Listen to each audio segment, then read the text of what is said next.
हाँ जी, very good afternoon to everyone. उम्मीद है आप सब अच्छे हैं और अच्छे से पढ़ाई आपकी चल रही होगी। तो चलिए आज की क्लास स्टार्ट करते हैं आपकी प्यारी सी स्माइल के साथ।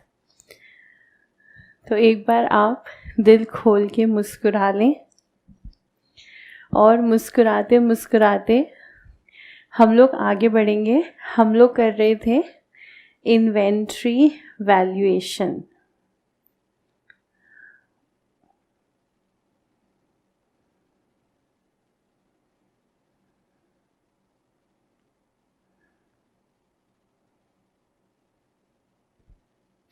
इन्वेंट्री वैल्यूएशन में रूल हमने किया था, इन्वेंट्री को वैल्यू करने का रूल है कॉस्ट और NRV which ever is lower. फिर हमने देखा था कि कॉस्ट को कैलकुलेट करने के कुछ हमारे पास तरीके हैं। तो हमने कुछ चीज़ें सीखी थी, कुछ मेथड्स हमने सीखे थे।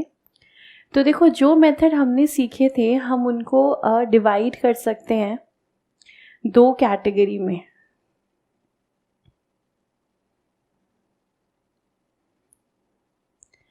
Historical cost and non historical cost.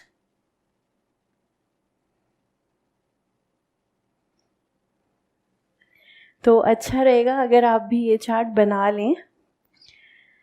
तो जो मेथड्स हमने सीखे हैं हम दो कैटेगरी में डिवाइड कर सकते हैं, historical cost and non historical cost. अब जो हमारे हिस्टोरिकल कॉस्ट मेथड्स हैं उनको हम फर्दर दो पार्ट में डिवाइड कर सकते हैं, inventory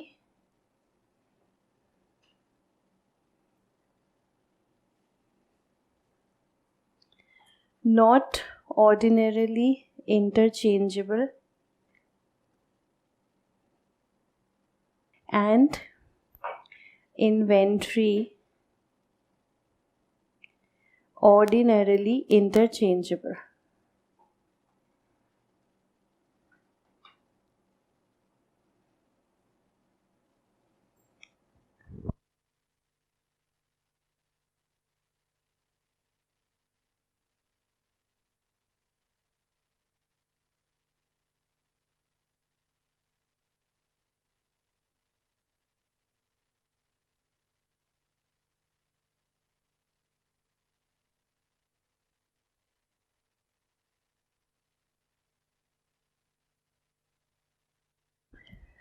Inventory not ordinarily interchangeable,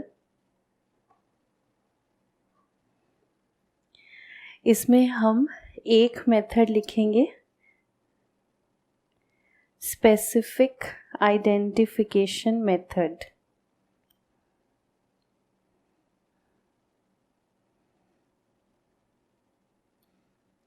and inventory ordinarily interchangeable,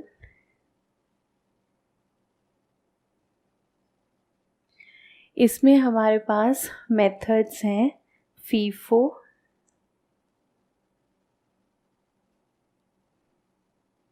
weighted average and LIFO. And non-historical cost, adjusted selling price method.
ठीक है, तो देखिए हमारे पास इन्वेंट्री वैल्यूएशन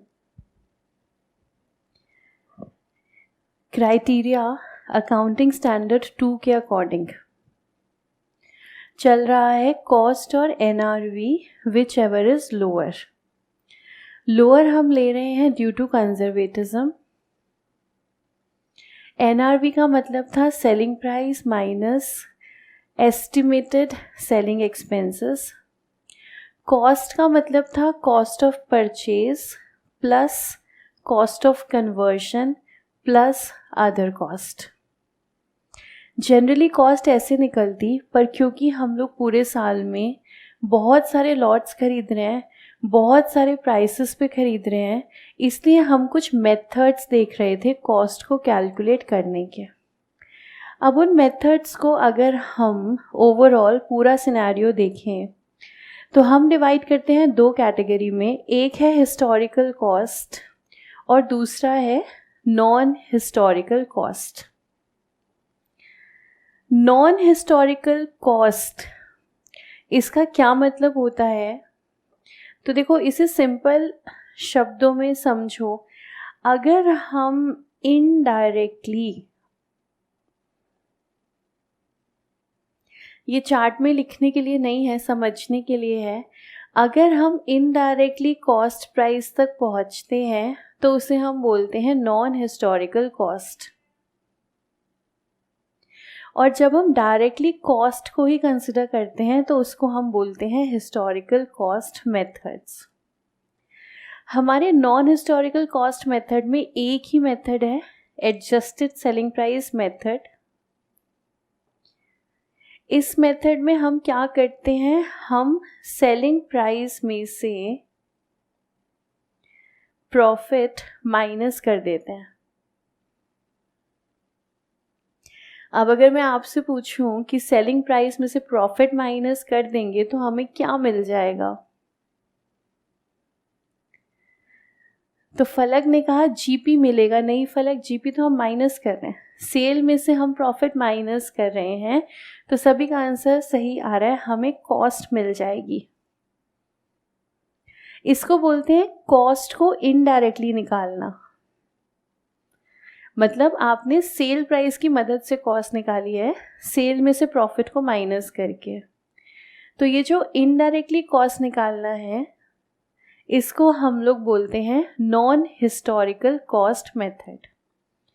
और जिसमें हम डायरेक्टली कॉस्ट को यूज करके आगे चलते हैं, उसको हम बोलते हैं हिस्टोरिकल कॉस्ट मेथड। अब हिस्टोरिकल कॉस्ट मेथड को हमने दो कैटेगरी में डाला है। इन्वेंट्री हमारी ऑर्डिनरीली इंटरचेंजेबल है या फिर नहीं है। तो देखो 90% केसेस तो यही रहेंगे, ये परसेंटेज चार्ट में नहीं लिखनी है। 90% केसेस तो यही रहेंगे, इन्वेंट्री ऑर्डिनरीली इंटरचेंजेबल। इसका मतलब क्या था, अगर भूल जाओ तो हिंदी में लिख सकते हो, इन्वेंट्री का आपस में मिक्स हो जाना। तो जो इन्वेंट्री आपस में मिक्स हो जाती है, उसको फिर हम कैसे चेक करें कि कौन सी बची हुई है, तो हमने मेथड्स लगाए हुए हैं, first in first out, weighted average या फिर सिंपल एवरेज। लेकिन हमने देखा था कि दोनों में से बेस्ट है वेटेड एवरेज, और या फिर लास्ट इन फर्स्ट आउट।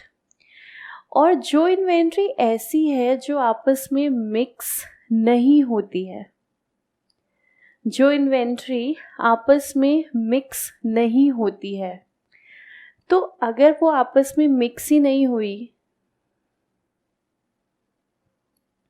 अगर वो आपस में मिक्स ही नहीं हुई, इसका मतलब तो हमें पता है कि कौन से लॉट में से सामान बचा हुआ है। तो जब आपको पता है कि कौन सा लॉट है, तो आप उसी स्पेसिफिक लॉट का प्राइस लगाओगे। कौन से लॉट का? जहां से सामान बचा है। आपको कैसे पता?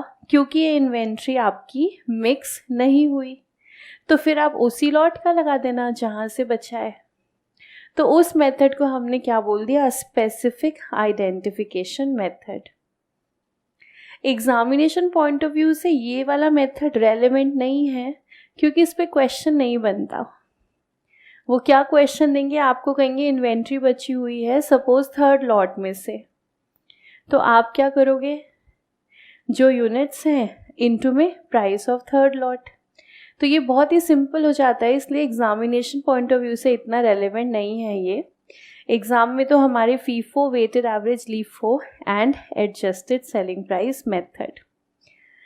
तो ये हमारी ओवरऑल कहानी है कॉस्ट के मेथड्स की, जिसमें से हम फीफो सीख चुके हैं, वेटेड एवरेज सीख चुके हैं, लीफो सीख चुके हैं।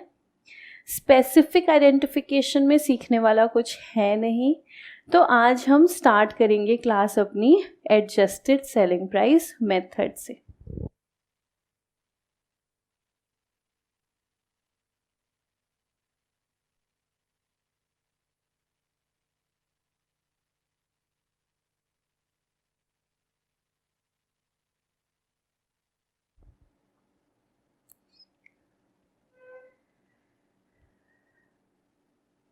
तान्या पूछ रही है कि क्या मैम हम ये चार्ट पेपर में बना सकते हैं।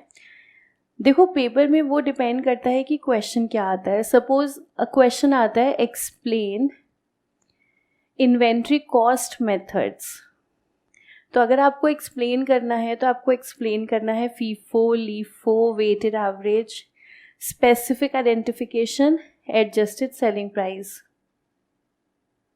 तो क्योंकि आपको एक्सप्लेन करना है तो एक एक मेथड उठाना है, सब पे 2-3 लाइंस लिखनी है, तो ये चार्ट बनाने का फ़ायदा नहीं है, आपका अननेसेसरी टाइम वेस्ट होगा। तो ये चार्ट हमारी अंडरस्टैंडिंग के लिए है। पेपर में अगर वो आपसे सारे मेथड पूछते हैं तो हर मेथड के आगे 2-3 लाइंस आप लिखोगे, तो इसलिए फिर वहाँ चार्ट बनाने का फ़ायदा नहीं है। लेकिन हाँ, चार्ट ये आपके माइंड में रह जाए तो ये है कि आप मेथड्स अच्छे से लिखोगे और उनके अंदर गलती होने के चांसेस नहीं रहेंगे।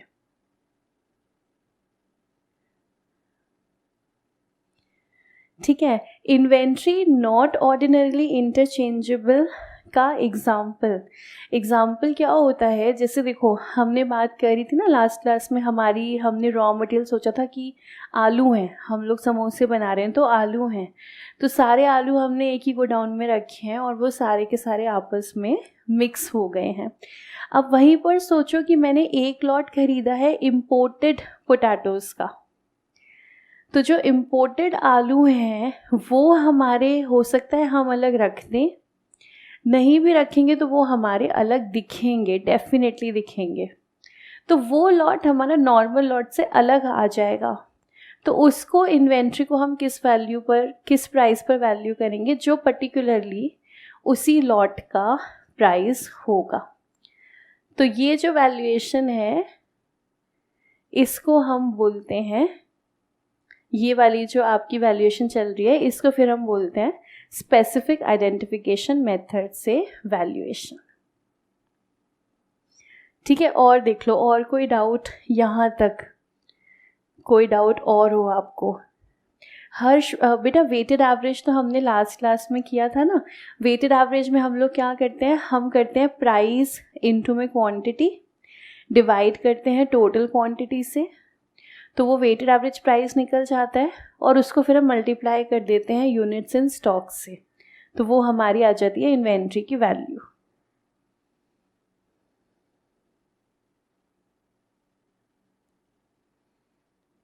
Munshi, FIFO LIFO weighted average में परपेचुअल पीरियोडिक में क्या डिफरेंस होगा, हम लोग ऑलरेडी लास्ट क्लास में कर चुके हैं। सेम क्वेश्चन को परपेचुअल पीरियोडिक दोनों से कर चुके हैं, यही समझने के लिए कि क्या डिफरेंस होगा। तो इससे मैं समझ रही हूँ कि आपने शायद लास्ट क्लास नहीं देखी है, तो वो आप देखिए तो आपको वहाँ पर ये समझ में आ जाएगा।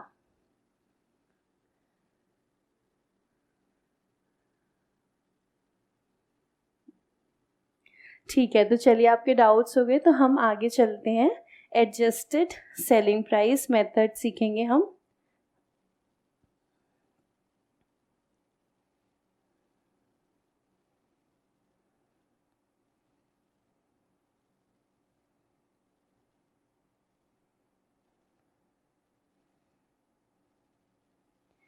तो एडजस्टेड सेलिंग प्राइस मेथड, इसकी डेफिनेशन तो नहीं लिख पा रही, वो तो ऑलरेडी लेक्चर्स में है, वहाँ से आप पूरा लिखोगे। इसको हम समझ रहे हैं एडजस्टेड सेलिंग प्राइस मेथड, इसका मतलब क्या है, हम सेलिंग प्राइस को यूज़ कर रहे हैं, उसमें से हम प्रॉफिट माइनस कर रहे हैं और ये माइनस करके ये हमें मिल जाएगा कॉस्ट प्राइस। इसको हम इन्वेंट्री वैल्यूएशन पे कैसे लगा रहे हैं, यहाँ पर सिनेरियो कुछ ऐसा है, हम कैलकुलेट करते हैं closing inventory at selling price, मतलब मेरे पास गोडाउन में जितनी यूनिट्स बची हुई हैं उसको सेलिंग प्राइस पे मैंने वैल्यू किया, closing inventory at selling price, इसमें से हमने माइनस किया profit,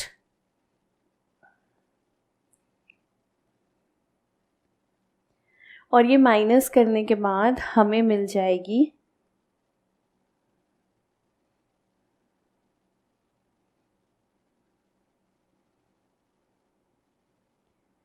closing inventory at cost price. तो हमें देखने में ऐसा लग सकता है कि जब हम लोग कैलकुलेट कर ही रहे हैं तो भैया आप सीधा कॉस्ट पर ही कर लो, आप सेलिंग प्राइस पे क्यों कर रहे हो। देखो ये जो हमारा मेथड है एडजस्टेड सेलिंग प्राइस मेथड, इसको एक नाम और दिया हुआ है,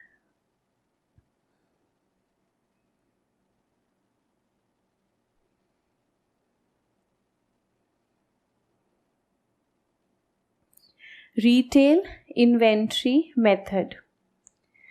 और इस मेथड के बारे में कहा जाता है कि ये मेथड हमें वहाँ लगाना चाहिए,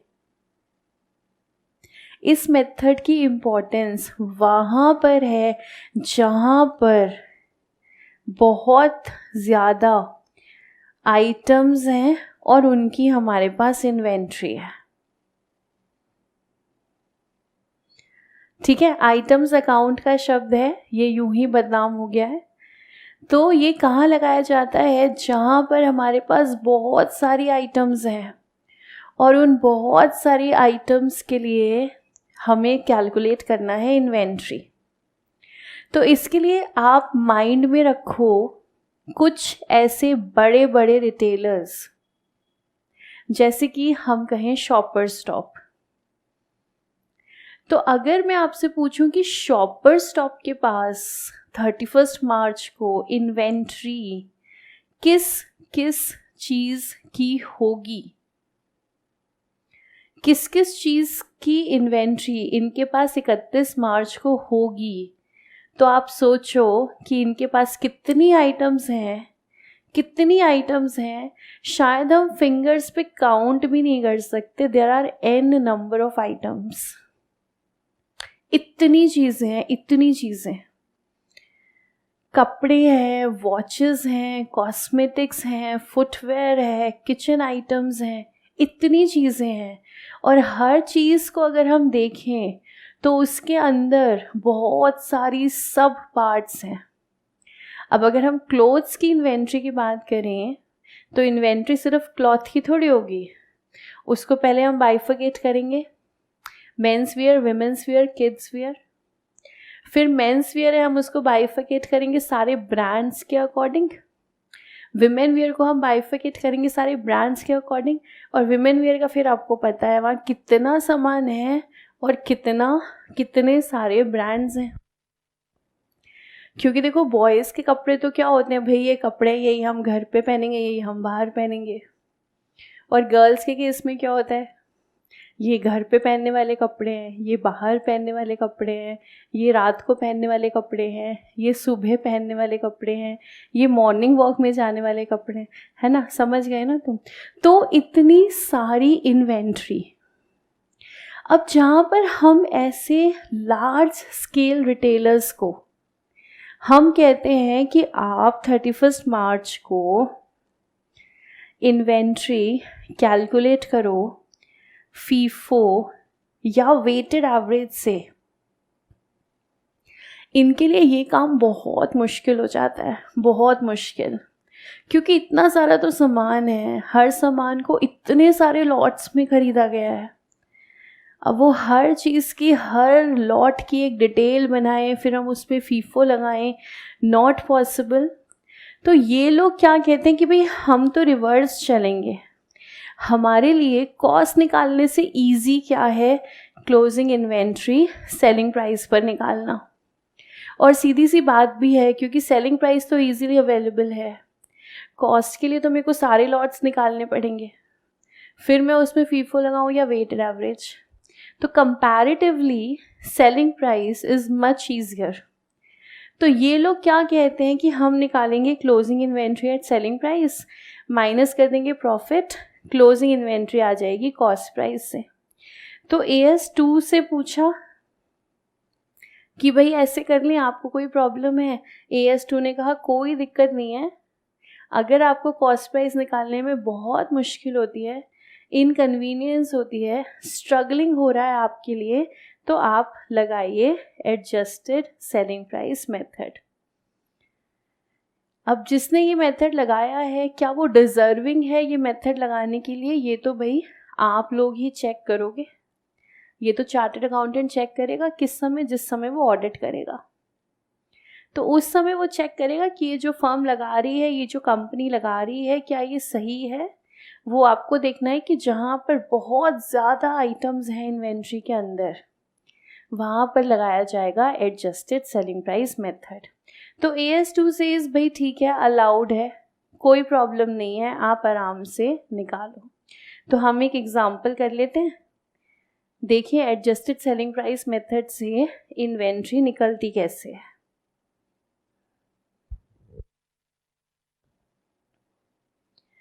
तो हमारे पास इंफॉर्मेशन है,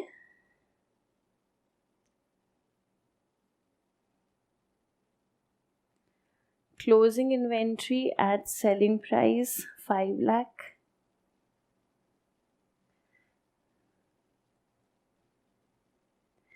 GP मार्जिन 20%,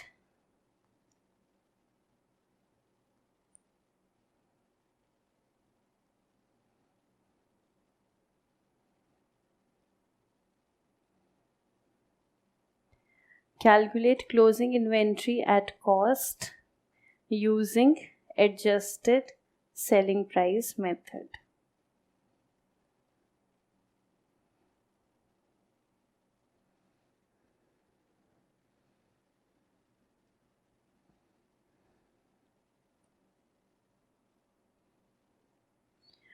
ठीक है, तो देखो कितनी आ रही है इन्वेंट्री,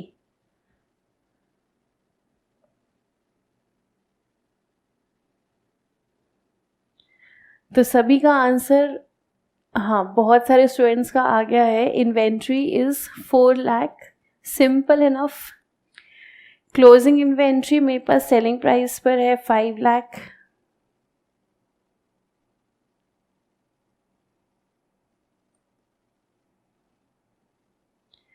इसमें से माइनस करेंगे हम GP मार्जिन। तो एक चीज़ का ध्यान रखना है, जब हम GP मार्जिन माइनस कर रहे हैं तो ये मार्जिन किस पर होना चाहिए? On sales. रीज़न, क्योंकि हम सेल्स में से माइनस कर रहे हैं, तो ये मार्जिन होना चाहिए ऑन सेल्स। अब क्वेश्चन ने आपको कहा GP मार्जिन इज़ 20%। जब मार्जिन के साथ कुछ नहीं लिखा होता तो ये ऑटोमेटिकली ये किस पे माना जाता है? On sales. ठीक है, तो GP मार्जिन माइनस करेंगे 20% और हमें मिल गई इन्वेंट्री की कॉस्ट प्राइस।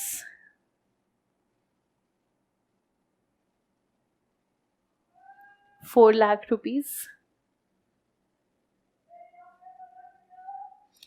अच्छा, एक स्टूडेंट ने क्वेरी पूछी थी, वो थोड़ा स्क्रॉल होके ऊपर चला गया है तो मुझे नाम नहीं ध्यान आ रहा है। आपने शायद पूछा था कि ऐसे तो हमारा जो मार्जिन है वो अलग अलग होगा सारे लॉट्स पर. हाँ, डेफिनेटली मार्जिन हमारा अलग अलग होगा लॉट्स पर. Even in that scenario it is convenient for the company to take sales price as compared to the cost price. ठीक है, कहने का मतलब क्या है, जहाँ पर हम लार्ज स्केल रिटेलर्स की बात करते हैं उन लोगों के लिए इन्वेंट्री को वैल्यू करना डेफिनेटली एक मुश्किल टास्क है. जितनी ज़्यादा इन्वेंट्रीज हैं वो टास्क उतना ही मुश्किल होगा, इसमें कोई डाउट नहीं है. तो हम ये देख रहे हैं कि अगर थोड़ा सा भी कन्वीनियंट हो जाए तो हम उस सिस्टम को ले लें. तो as compared to cost price, sale से प्रॉफिट माइनस करके आना ज़्यादा कन्वीनियंट है, इसलिए कंपनी फॉलो करेगी adjusted selling price method. Again हम इस चीज़ को ना भूलें कि AS2 ने कंपल्शन नहीं डाली है, रेकमेंडेटरी है. अगर ये लार्ज स्केल इन्वेंट्री वाले पर्सन, लार्ज स्केल रिटेलर्स कहते हैं कि हम फीफो यूज़ करना चाहते हैं, वेटेड एवरेज यूज़ करना चाहते हैं, आप कीजिए, मना तो किया ही नहीं. AS2 ने तो आपको ऑप्शन दिया, आप करना चाहते हो करो. आपने कहा नहीं हम तो फीफो से कंफर्टेबल हैं, तो फिर आप वैसे यूज़ करो. लेकिन हाँ, मेथड एक बार चूज़ कर लिया फिर उसको बदल नहीं सकते, क्योंकि अकाउंटिंग प्रिंसिपल है कंसिस्टेंसी का.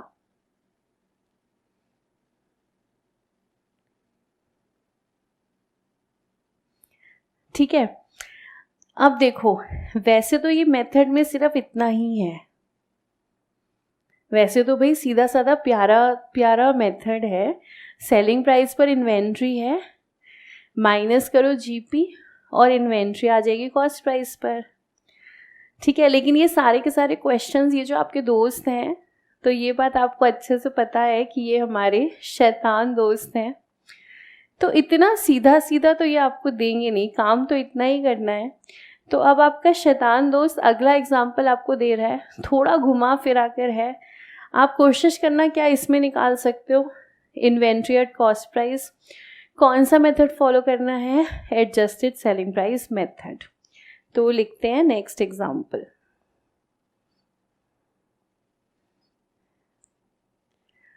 इंफॉर्मेशन है sales during the year.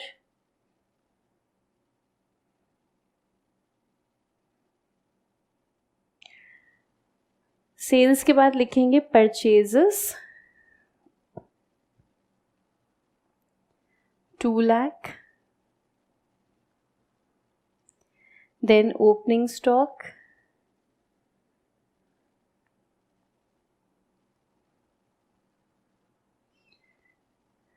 nil, closing inventory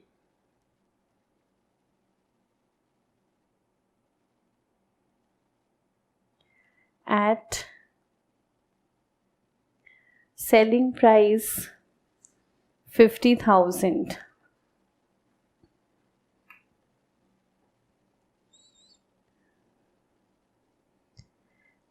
Calculate cost of closing inventory by adjusted selling price method.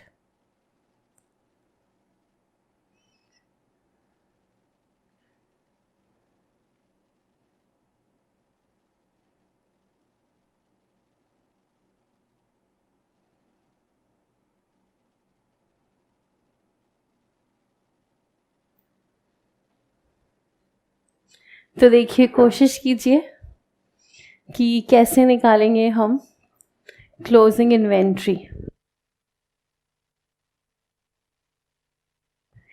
तो फिलहाल जो मेरे पास आंसर आ रहे हैं वो सभी हैं 50,000.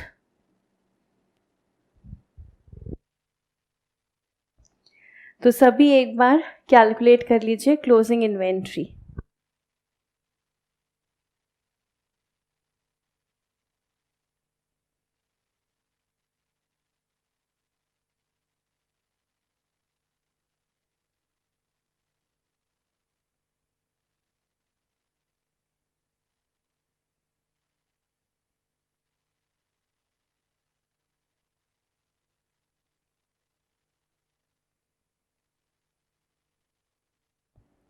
सभी आंसर्स मेरे पास 50,000 हैं, सिर्फ एक आंसर तानिया का आ रहा है 37,500 और एक आंसर अभी ऋषिका का आया है 40,000।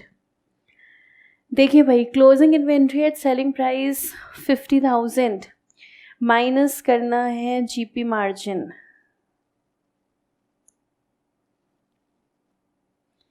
तो आपके दोस्त ने शैतानी यहीं पर करी है, जीपी मार्जिन माइनस करना है और उसने आपको जीपी मार्जिन नहीं दिया। अब वो कह रहा है जीपी मार्जिन आप निकाल लो और उसके लिए उसने आपको कुछ इन्फॉर्मेशन दी है। तो देखो, जीपी जो हमारा मार्जिन होता है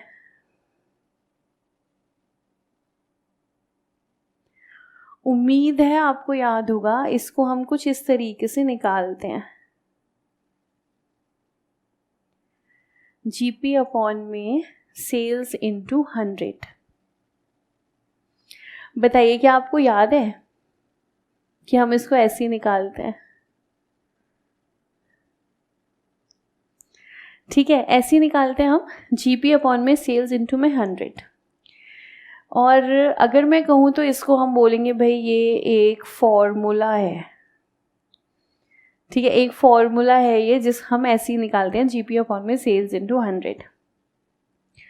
लेकिन देखो, सीए स्टूडेंट की लाइफ में फॉर्मूला नहीं होता इतना, फॉर्मूला जिस लॉजिक से बना है ना वो काम करता है।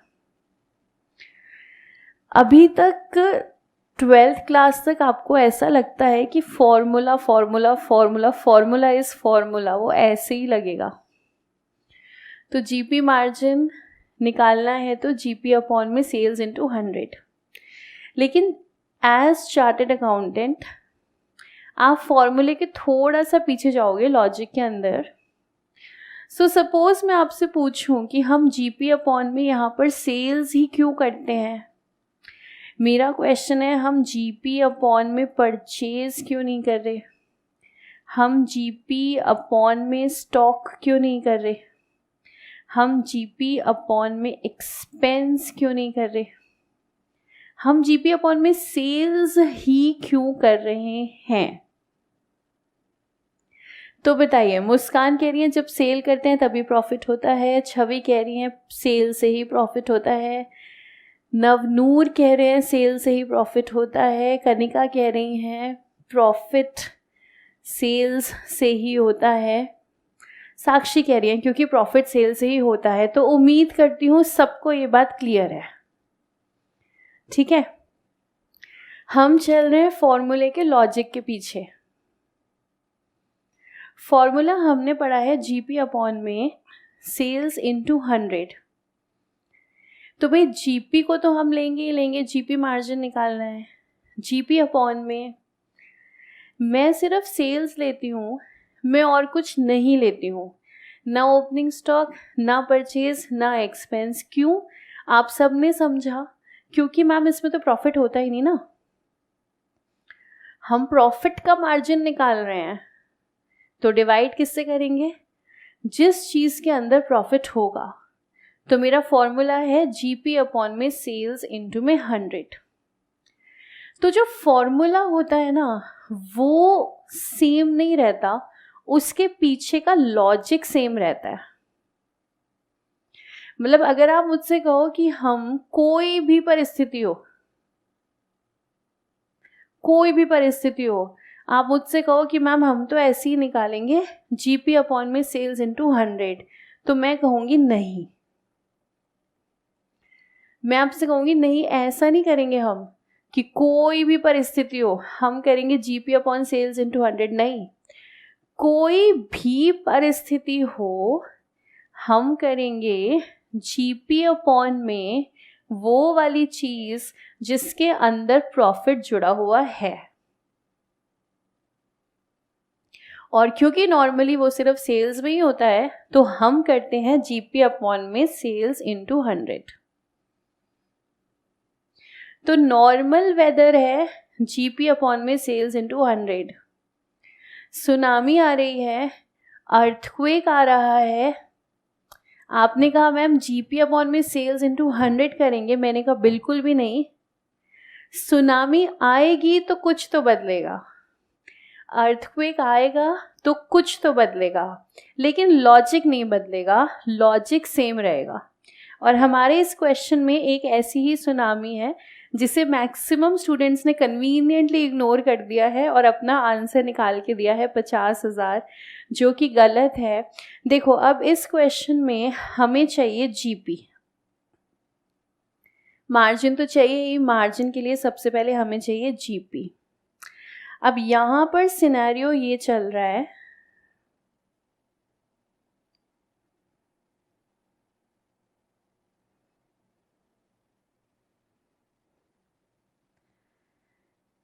ग्रॉस प्रॉफिट निकालना है हमें, सेल्स हमारी है 2 लाख की। तो देखो जीपी निकालेंगे हम तो कुछ ऐसे निकालेंगे, सेल्स प्लस क्लोजिंग स्टॉक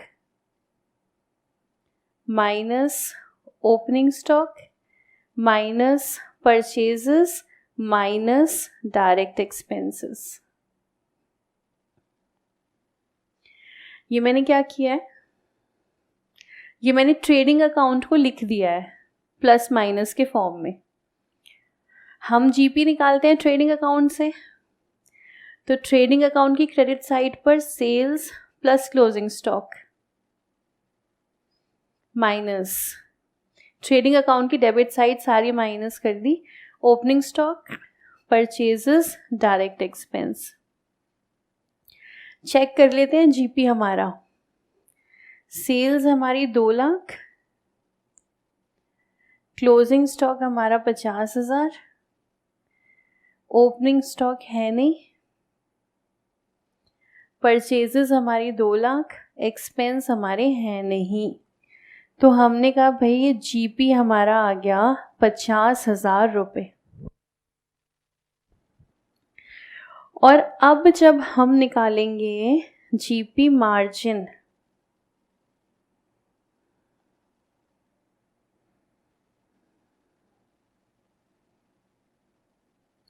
अब जब हम निकालेंगे जीपी मार्जिन,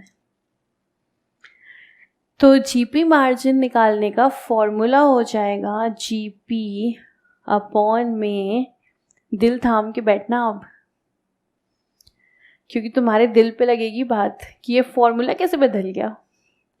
अब यहाँ पर फॉर्मूला हो जाएगा जीपी अपॉन में sales plus closing stock multiplied by 100, यानी कि जीपी 50,000 अपॉन में 2,50,000, sales plus closing stock into में 100। ये आपका जीपी मार्जिन आया 20%। अब इसको ध्यान से देखो, हमने क्या किया यहाँ पर, मुझे जीपी निकालना है, जीपी हम निकालते हैं ट्रेडिंग अकाउंट से, वो वैसे ही निकलता है, ऐसे ही हमने निकाला। लेकिन नॉर्मली क्या होता है, नॉर्मली मेरे पास क्लोजिंग स्टॉक कॉस्ट प्राइस पे होता है, यहाँ पर सेलिंग प्राइस पर है, तो मैंने उसी प्राइस पे डाला 50,000। और इसीलिए बाद में जब मैंने मार्जिन निकाला तो वो मार्जिन अब सिर्फ सेल्स पे नहीं आया, वो आया सेल्स प्लस क्लोजिंग स्टॉक पे, कारण प्रॉफिट दोनों में जुड़ा हुआ है।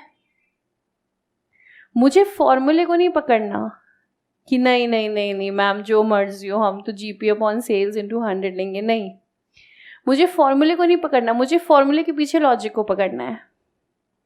मैं हमेशा जीपी अपॉन सेल्स इंटू 100 करती हूँ, क्योंकि हमेशा सेल्स में ही प्रॉफिट होता है और किसी चीज़ में होता ही नहीं। लेकिन अब अगर इस क्वेश्चन में क्लोजिंग स्टॉक में भी प्रॉफिट है तो हम वो भी लेंगे, तो जीपी अपॉन में sales plus closing stock into 100, तो ये मार्जिन आपका आ गया 20%। अब मार्जिन 20% आ गया, क्लोजिंग इन्वेंट्री 50,000 है, तो यहाँ पे मैंने माइनस किया 20%। 20% किसका? 50,000 का। तो मुझे मिली मेरी इन्वेंट्री की कॉस्ट जो आ गई 40,000।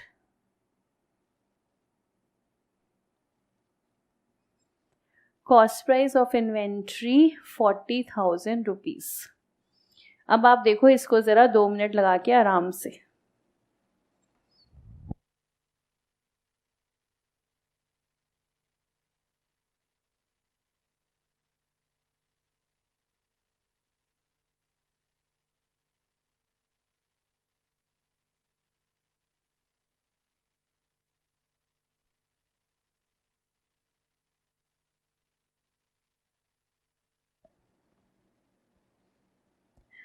तो हम लोग कर रहे हैं एडजस्टेड सेलिंग प्राइस मेथड।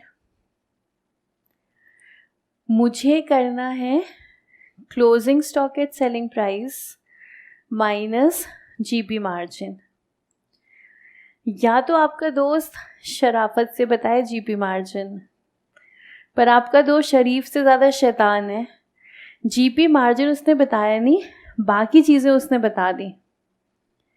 तो हमने कहा सबसे पहले जीपी निकालते हैं। Sales plus closing stock minus opening stock minus purchases minus direct expenses. तो 2 लाख प्लस 50,000 माइनस 2 लाख। तो हमने कहा भाई जीपी आ गया 50,000।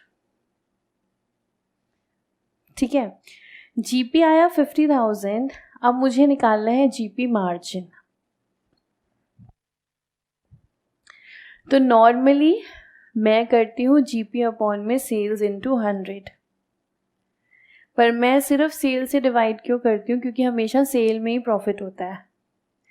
लेकिन इस बार जब मैंने अपना जीपी निकाला है 50,000 रुपये, इस जीपी को निकालने के लिए मैंने जो प्लस माइनस करा है उसके अंदर सेल्स के अलावा किसी और अमाउंट में भी प्रॉफिट था। वो अमाउंट था हमारी इन्वेंट्री का अमाउंट, क्योंकि हमने जो क्लोजिंग इन्वेंट्री ली है ये किस प्राइस पर है, सेलिंग प्राइस पर है ये। तो यानी कि मैंने जो जीपी निकाला है 50,000 का, उसको निकालते समय सिर्फ सेल्स में प्रॉफिट नहीं था, क्लोजिंग स्टॉक में भी था। तो मैंने फॉर्मूला बदल दिया है। आंधी आएगी फॉर्मूला बदल जाएगा, तूफान आएगा फॉर्मूला बदल जाएगा, फॉर्मूले के पीछे का लॉजिक नहीं बदलेगा, लेकिन सामने से दिखने वाला फॉर्मूला वो बदल जाएगा। तो यहाँ पर फॉर्मूला हो जाएगा जीपी अपॉन में sales plus closing stock into 100। तो ये हमारा मार्जिन आ गया 20%, माइनस कर दिया हमने मार्जिन और कॉस्ट आ गई 40,000।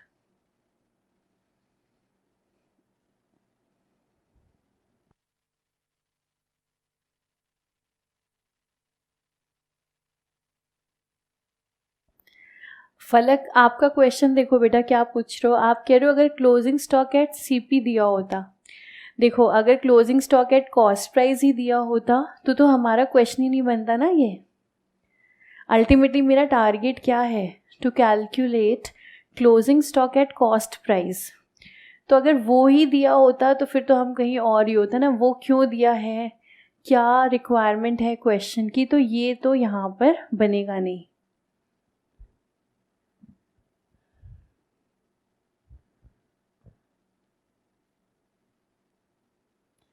मुस्कान, आप कह रहे हो कि हम यहाँ पे COGS नहीं निकाल सकते। बेटा हमने वो ही करा है, हमने उसको 2 स्टेप में ना करके सिंगल स्टेप में करा है। आप कर लो, COGS निकाल लो पहले। COGS कैसे निकालोगे आप, opening stock plus purchase plus direct expense minus closing, यही करोगे ना COGS। और उसके बाद क्या करोगे, सेल्स में से उसको माइनस कर दोगे। तो ये देखो हमने किया यही है। आप छोटे छोटे प्यारे प्यारे बच्चे हो, देखो हमने यही किया है। आप करते GP is equals to sales minus COGS, तो ये हो जाता सेल्स माइनस, अब आप क्या करते, opening stock plus purchase plus direct expense minus closing stock. देखो यही करते ना। अब आप इसको ओपन कर लो, हमने वही काम किया है। Sales minus opening minus purchase minus direct expense plus closing.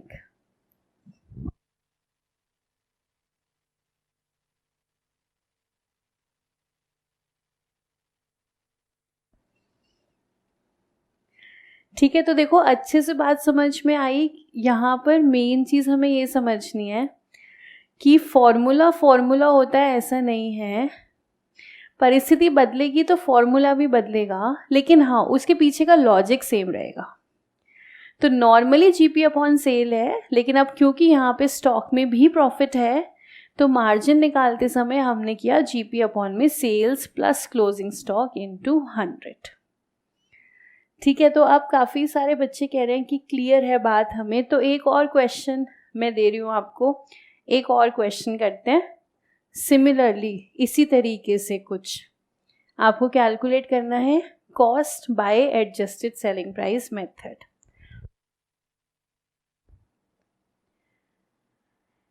तो इसके अंदर हमारे पास कुछ इंफॉर्मेशन है।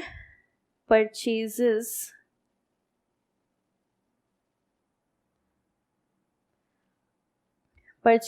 During the year 1783841।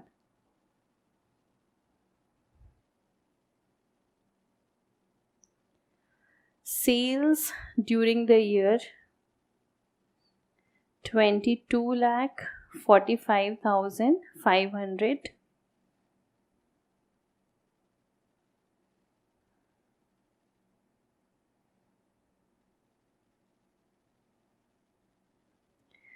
Then closing inventory at selling price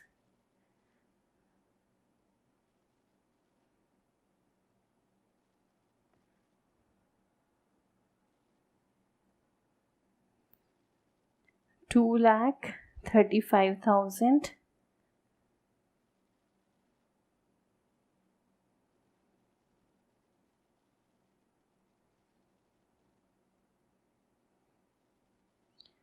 opening inventory nil. और आपको क्या कैलकुलेट करना है? आपको कैलकुलेट करना है closing inventory at cost price by adjusted selling price method.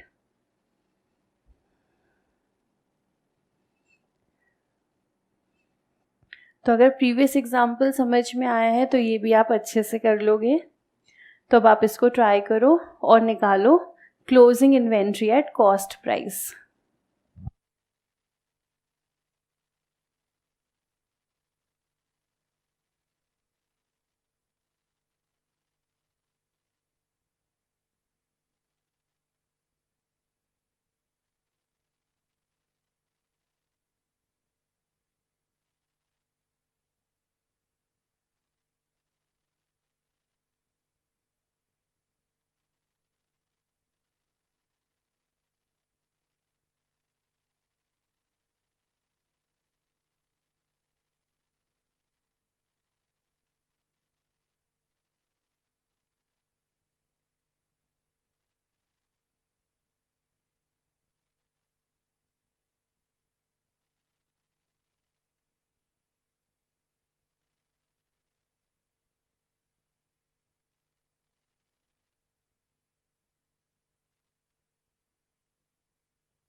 तो कुछ आंसर्स आ रहे हैं क्लोजिंग स्टॉक के।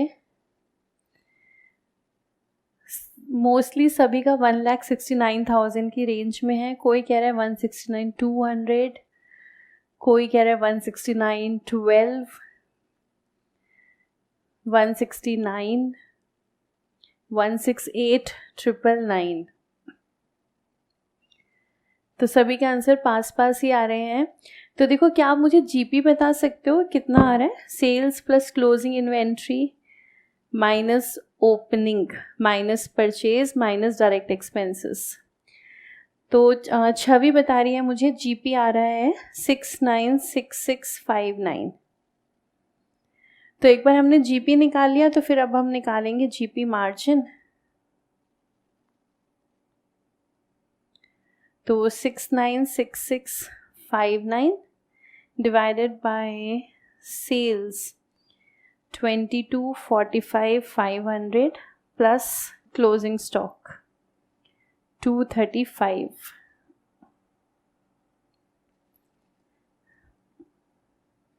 तो ये मार्जिन देखिए कितना आ रहा है। सेल्स प्लीज देखिएगा 22,45,500 है। कहीं ऐसा ना हो गलती से आपने 2245 ले ली हो, तो 22,45,500 है। तो ये मार्जिन जो आ रहा है, 2 प्लेसेस डेसिमल तक ले लेते हैं हम, तो 28.09%। और ये मार्जिन आ गया, तो इसको हम यहाँ से माइनस कर देते हैं।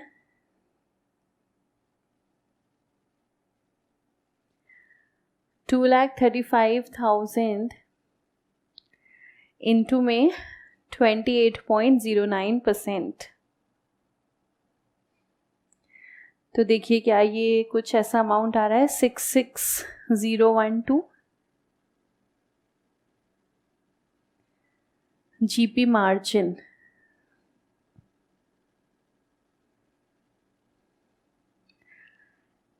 तो इसमें से फिर हम जीपी मार्जिन माइनस कर देंगे, तो हमें मिल जाएगी क्लोजिंग इन्वेंट्री 168,988। तो जहाँ पर भी डेसिमल है वहाँ पर हम लोग 2 प्लेसेस तक ले लेंगे डेसिमल।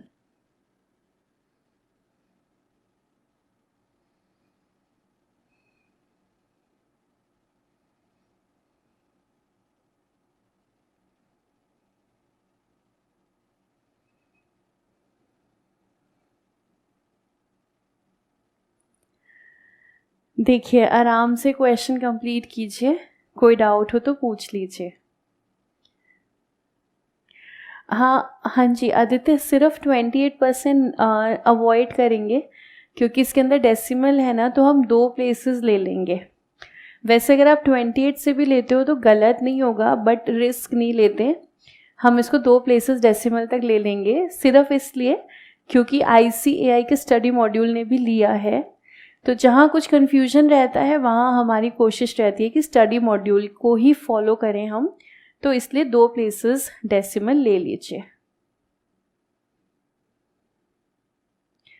आकांक्षा, जीपी मार्जिन हमने ऐसे सब्ट्रैक्ट किया है। देखो मार्जिन आपका आ गया ना 28.09%। अब ये अमाउंट निकालने के लिए हम सिंपली क्या करेंगे, 28.09% ये हम निकालेंगे क्लोजिंग इन्वेंट्री का। तो ये हमने ऐसे निकाला है 2,35,000 का 28.09%।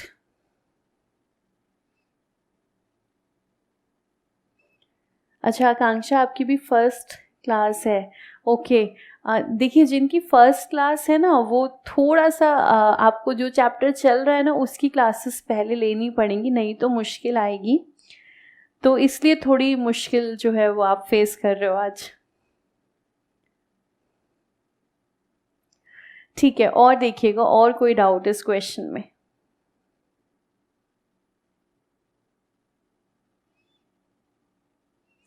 हाँ जी छवि, अगर आपने 28.08% लिया है तो कोई बात नहीं, वो जो भी डिफरेंस आ रहा होगा वो आपका आंसर सही होगा, उसको गलत नहीं किया जाएगा।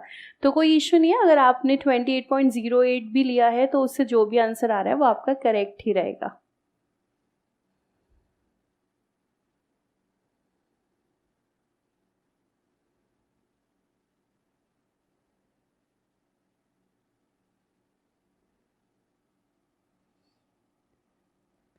ठीक है, तो फिर ये वाला क्वेश्चन अब आप लोग कह रहे हो क्लियर है, क्योंकि ये जो एक क्वेश्चन है ना, इसमें बहुत डाउट आता है बच्चों को तो अगर आपको ये क्लियर हो गया ना, तो मान लो तुमने काफ़ी हद तक फतह कर लिया है इन्वेंट्री वैल्यूएशन वाला चैप्टर। अच्छा, अब इसमें ना एक चीज़ आपको बताती हूँ, मैंने ये क्वेश्चन आपको थोड़ा सिंप्लीफाई करके दिया था, purchases, sales, closing inventory, opening inventory. वैसे इस क्वेश्चन में इंफॉर्मेशन ना कुछ ऐसे दी हुई थी। अब ये आप नेक्स्ट लाइन में लिख लो, इंफॉर्मेशन हमें ऐसे दी हुई थी, परचेजेस लिखा हुआ था 1575,500, ब्रैकेट में है सब्जेक्ट टू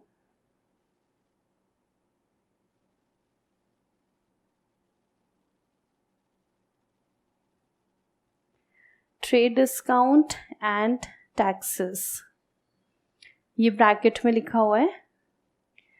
फिर उसके बाद trade discount,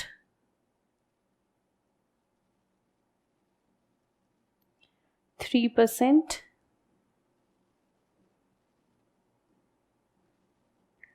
sales tax 11%।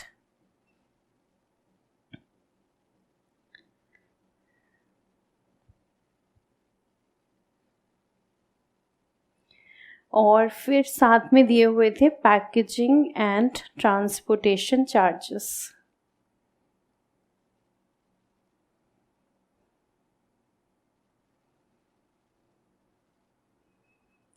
$87,500।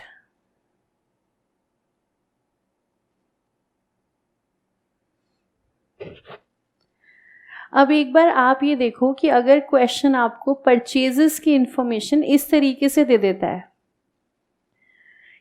Question बोलता है हमने सामान खरीदा 1575,500 का, आगे लिखा है subject to trade discount and taxes. तो सब्जेक्ट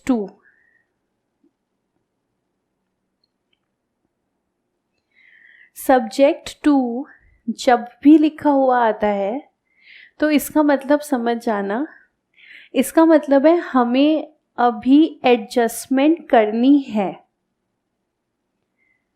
तो हमें कैसे पता चलेगा कि आपने जो डिस्काउंट और टैक्सेस बोल रहे हो वो एडजस्ट कर चुके हो या अभी हमें करना है?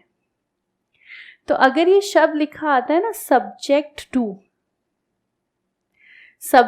टू का मतलब होता है कि हाँ अभी हमें एडजस्ट करना है, सेल्स टैक्स भी और डिस्काउंट भी। तो उसके बाद क्वेश्चन ने आपको कहा ट्रेड डिस्काउंट 3% है, सेल्स टैक्स 11% है।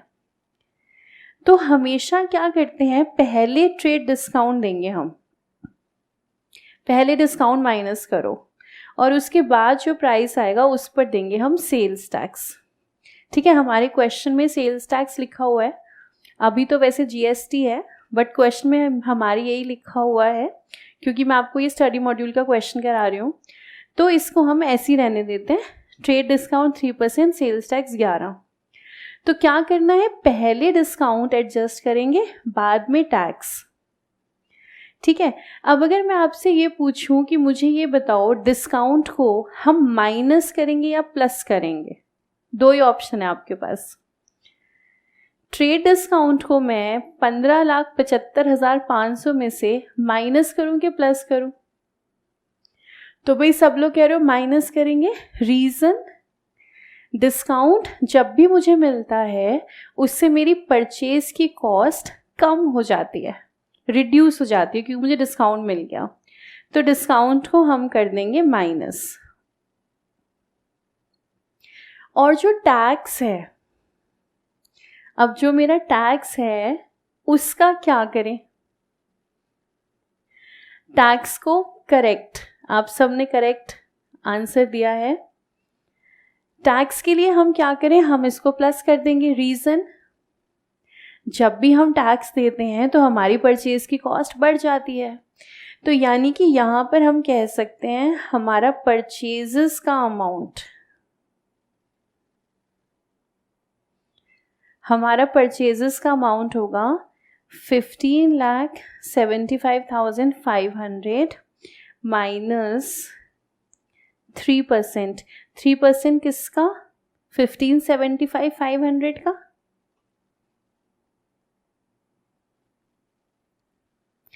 फिर इसको माइनस करके जो आएगा, फिर उस पर हम करेंगे 11%।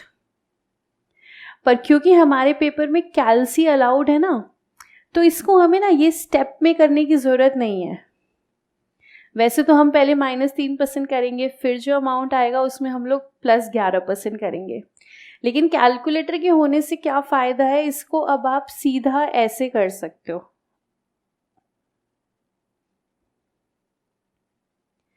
आप सीधा कर सकते हो -3%। कैल्सी पर आपने माइनस प्रेस किया, 3 लिखा, परसेंटेज की प्रेस की, और फिर आपने करा +11 और ये परसेंटेज की। तो आप इतना ही करोगे ना, तो आपको आपकी परचेजेस मिल जाएंगी। तो आप करके देखो, चाहे आप दोनों तरीक़ों से करके देख लो। 3% ऑफ 1575 500 माइनस करेंगे, फिर जो आएगा उसके अंदर हम 11% ऐड करेंगे, और देखो आपकी परचेजेस कितनी आ रही हैं।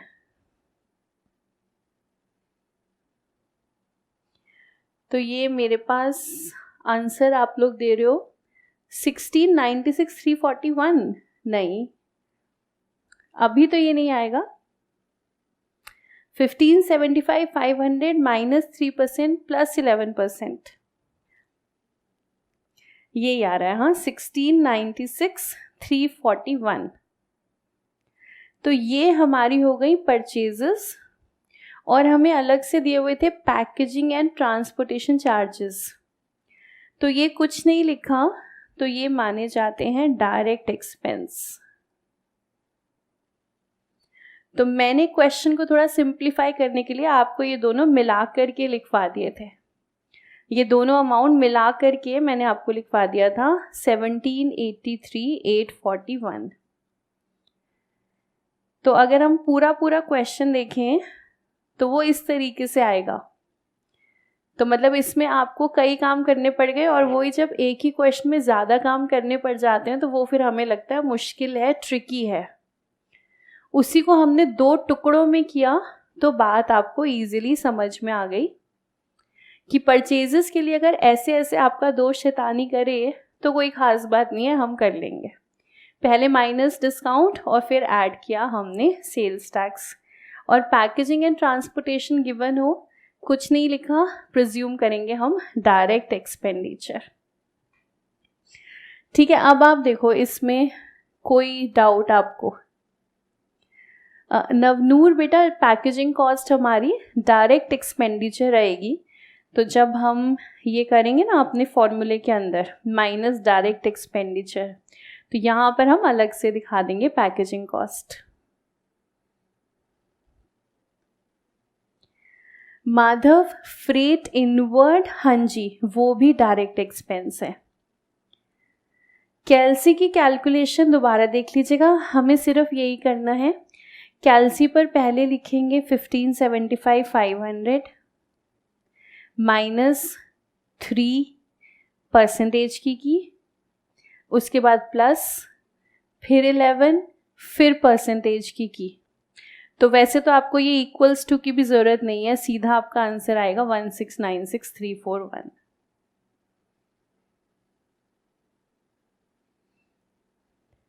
ध्रुव, रिपीट करना है बेटा जीपी मार्जिन। जीपी मार्जिन हम कैसे निकालते हैं? नॉर्मली हम निकालते हैं जीपी अपॉन सेल्स इनटू 100, लेकिन अगर क्लोजिंग स्टॉक में भी प्रॉफिट जुड़ा होगा तो हम निकालेंगे जीपी अपॉन में sales plus closing stock into 100।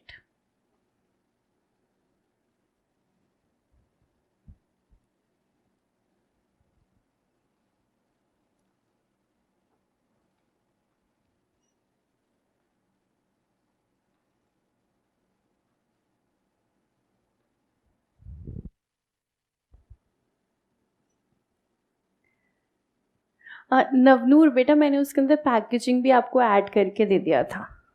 ये आपकी वैल्यू आई ना 1696 341, मैंने 87 500 भी उसमें ऐड कर दिया था, और उसके बाद मैंने आपको अमाउंट बताया था, ये जो आपको बताया था मैंने 1783 841, ये दोनों को ऐड करके था।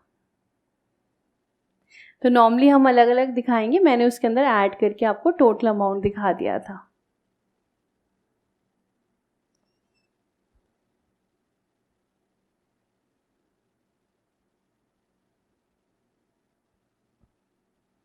ठीक है, फिर हम आगे चलते हैं।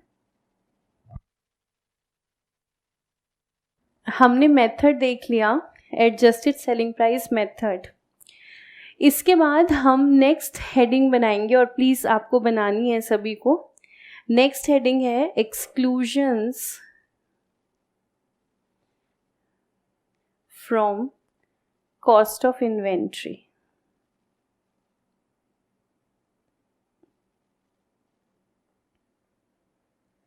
Exclusions from cost of inventory. तो जिन्होंने ये चैप्टर कर लिया है लेक्चर्स में से, आप भी इसको लिखिएगा, exclusions from cost of inventory.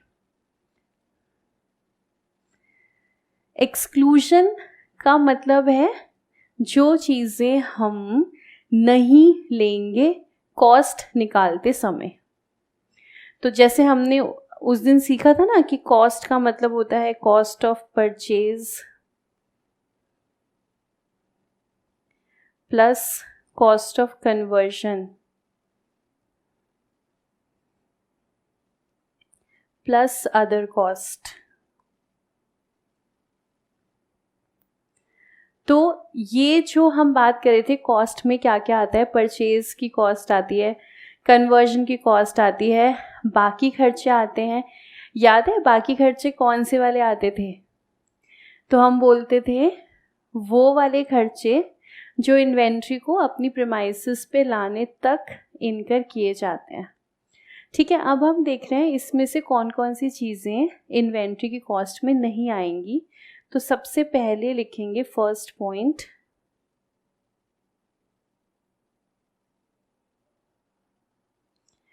Abnormal amounts.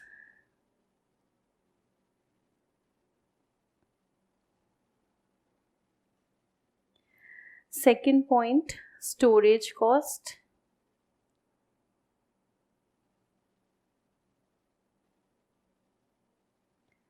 Then administration overheads.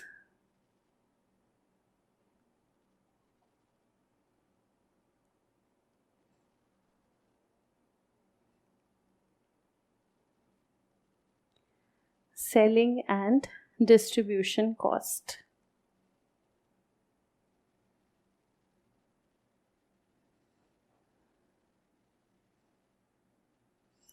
और एक एग्जाम्पल लिखते हैं हम, फिर उसके साथ साथ ही इसको समझेंगे।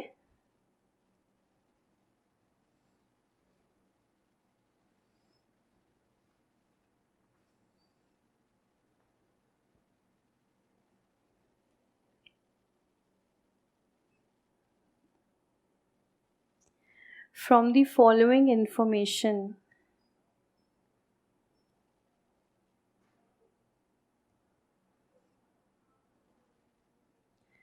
calculate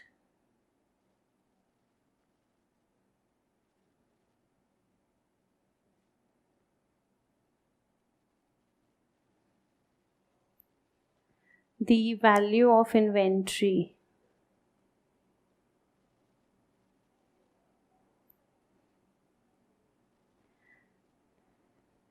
on 31st March 20।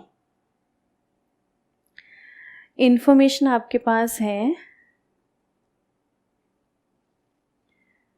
Inventory as on 1st April 19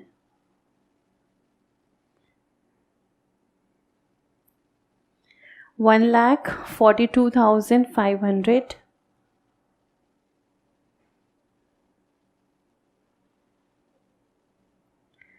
Purchases 762,500।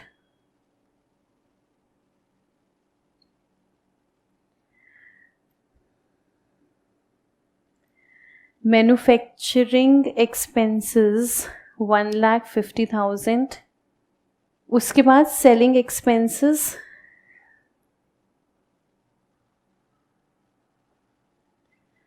60,500.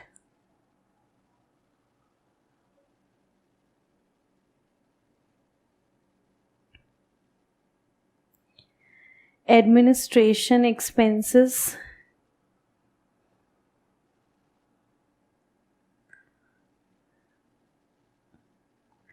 30,000.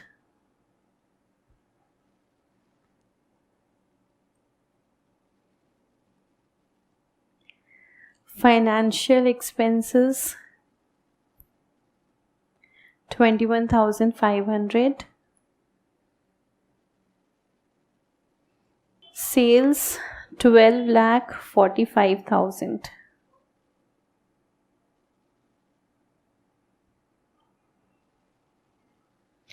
इसके बाद आपके पास नेक्स्ट लाइन में इंफॉर्मेशन है, at the time of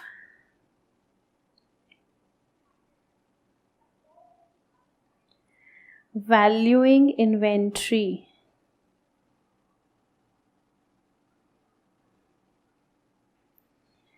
as on 31st March 19,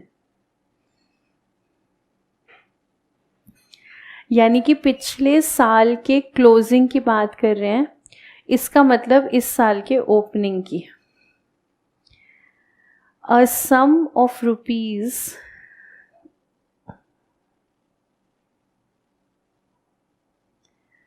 17,500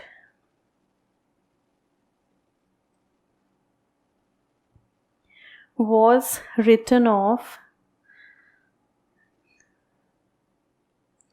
on a particular item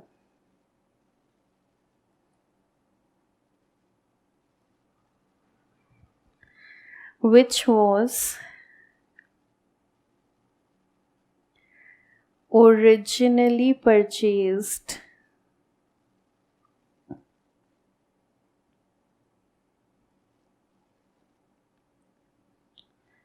for rupees 50,000 and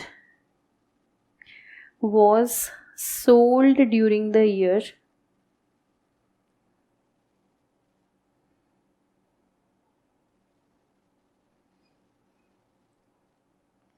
for rupees 45,000.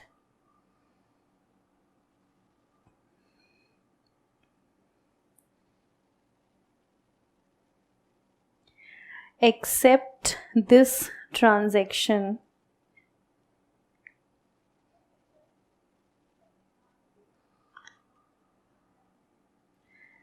gross profit margin during the year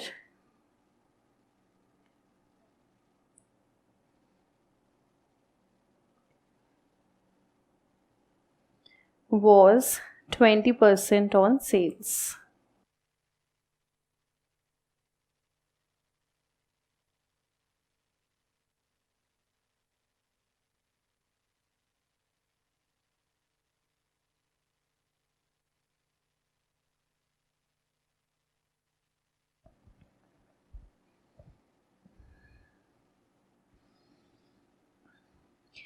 closing stock calculate करना है इस question के अंदर, तो कैसे करेंगे?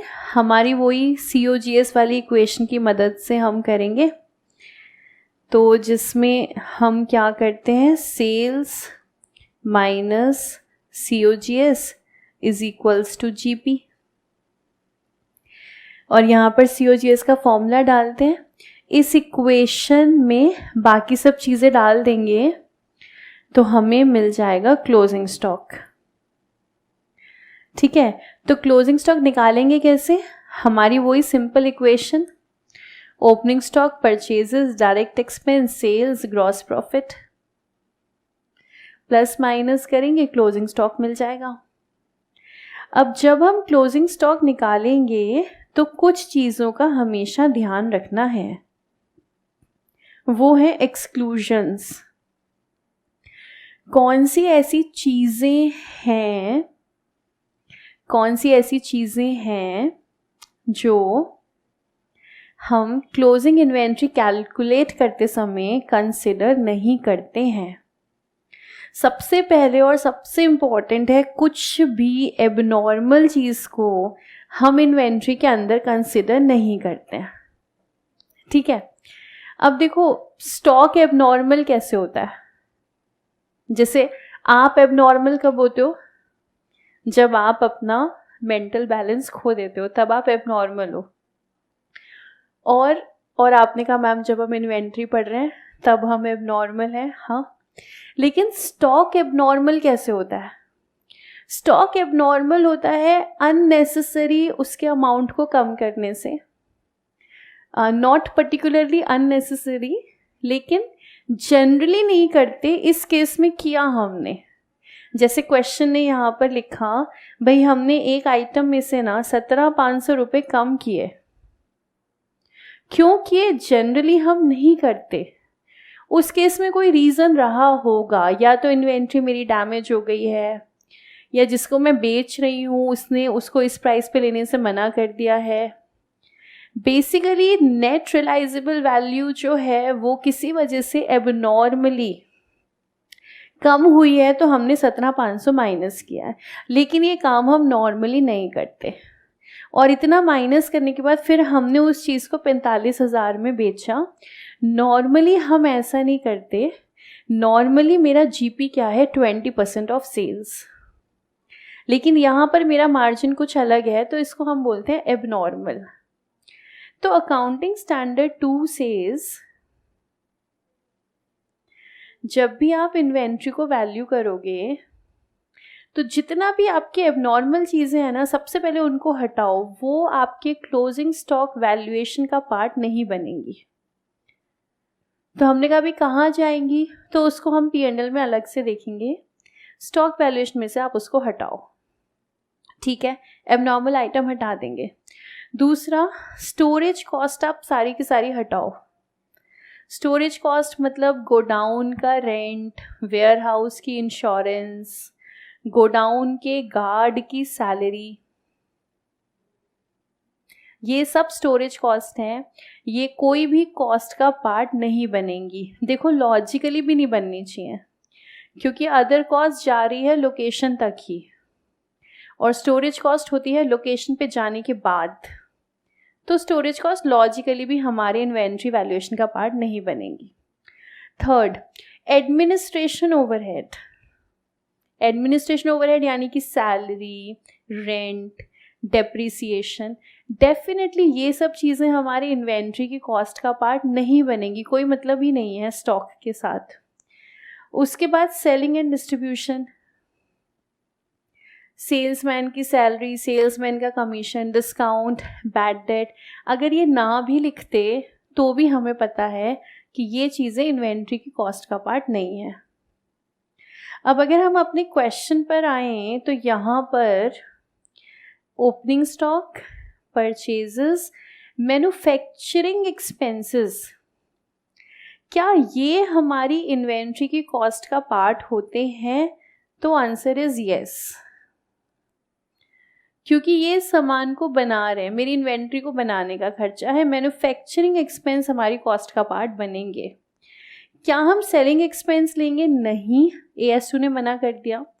क्या हम एडमिनिस्ट्रेशन लेंगे? नहीं, AS2 ने मना कर दिया। क्या हम फाइनेंशियल एक्सपेंस लेंगे? बताओ, AS2 ने तो कुछ कहा नहीं, उसने तो 4 चीज़ें लिख करके जो है ना छोड़ दिया। तो आपको सबको समझ में आ रहा है कि नहीं लेंगे। रीज़न, भाई financial expense, interest on loan, interest on debentures, इन सब का इन्वेंट्री से क्या मतलब है? नहीं लेंगे हम। तो एक्सक्लूजन्स हमें सिर्फ ये बता रहे हैं कि इन्वेंट्री को वैल्यू करते समय क्या क्या मत लेना। तो क्या क्या मत लेना? सबसे पहले एबनॉर्मल चीज़ें सारी छोड़ दो। एबनॉर्मल मतलब जो सेल नॉर्मल मार्जिन से अलग मार्जिन पर हुई है वो एबनॉर्मल है। जो इन्वेंट्री नॉर्मल वैल्यूएशन की बजाय अलग तरीके से वैल्यू हुई है वो एबनॉर्मल है। एबनॉर्मल चीज़ें सब छोड़ दो। उसके बाद स्टोरेज कॉस्ट सारी छोड़ दो, एडमिनिस्ट्रेशन कॉस्ट छोड़ दो, सेलिंग एंड डिस्ट्रीब्यूशन छोड़ दो। ये 4 चीज़ें लिखी हुई हैं। उसके अलावा हमने समझ लिया फाइनेंशियल एक्सपेंसेस छोड़ दो, लेकिन मैन्युफैक्चरिंग एक्सपेंसेस ले लो, क्योंकि ये तो इन्वेंट्री को बनाने का खर्चा है। ठीक है, अब अगर इतनी बात समझ में आती है तो ये एग्जाम्पल आप लोग ट्राई करो और निकालो इसका आंसर। मुश्किल है क्योंकि आपने तो ऐसा कोई क्वेश्चन अभी तक देखा नहीं, मुश्किल है, लेकिन ट्राई करो। आपके हिसाब से भाई इस क्वेश्चन में क्लोजिंग स्टॉक की वैल्यू क्या होनी चाहिए? तो गलत निकालेंगे तो गलत निकालेंगे, कोई बात नहीं, लेकिन आंसर ज़रूर निकालो। देखो आपके हिसाब से क्लोजिंग स्टॉक कितना आना चाहिए।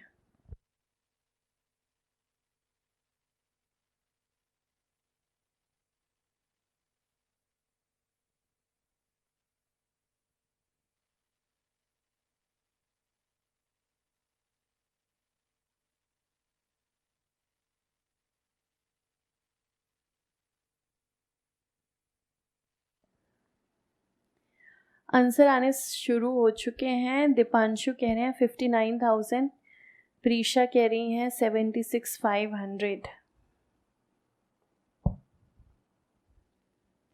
और देखिए 59,000, 76,500 दो आंसर्स आए हमारे पास अभी।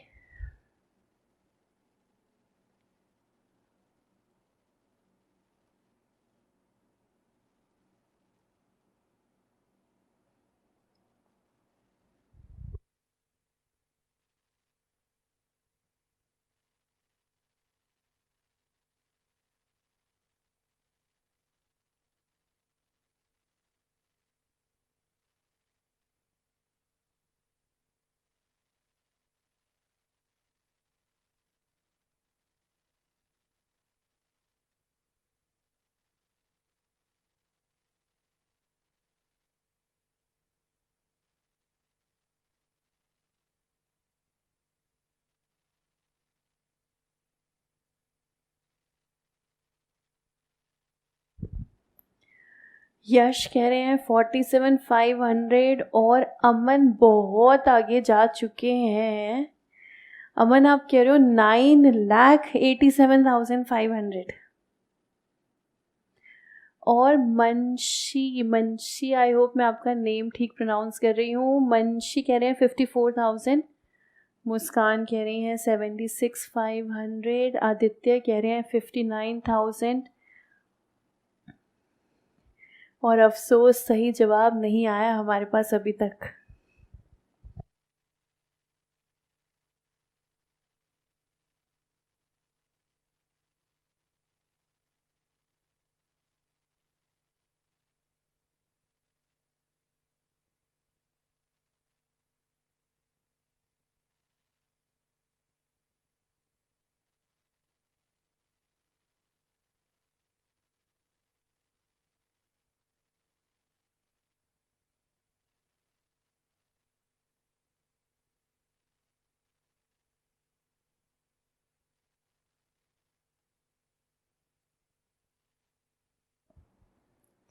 तो देखिए ओवरऑल करना तो हमें यही है। ओपनिंग स्टॉक ऐड करेंगे परचेजेस डायरेक्ट एक्सपेंसेस, माइनस करेंगे COGS। COGS हो जाएगा आपका सेल्स माइनस GP मार्जिन। ठीक है, अब क्योंकि कोई भी अभी सही आंसर तक पहुंचा नहीं है तो क्वेश्चन पर मैं आपको दे रही हूँ कैश प्राइस। 200 रुपीज़ का कैश प्राइस है इस क्वेश्चन पे। फिर से आप चेक कर लो। अब जो कॉन्फिडेंट है उसे आंसर बोलकर बताना है, कैमरा साथ में ऑन करना पड़ेगा, कंपलसरी है। आप आंसर बोल के बताओगे और अगर सही हुआ तो आप उसका एक्सप्लेनेशन भी बताओगे। आपने एक चीज़ प्लस करी है तो क्यों करी है, माइनस करी है तो क्यों करी है। तो देखें कौन कॉन्फिडेंट होगा अपने आंसर के लिए। कैमरा ऑन करके और फिर आपको बताना है आपका आंसर।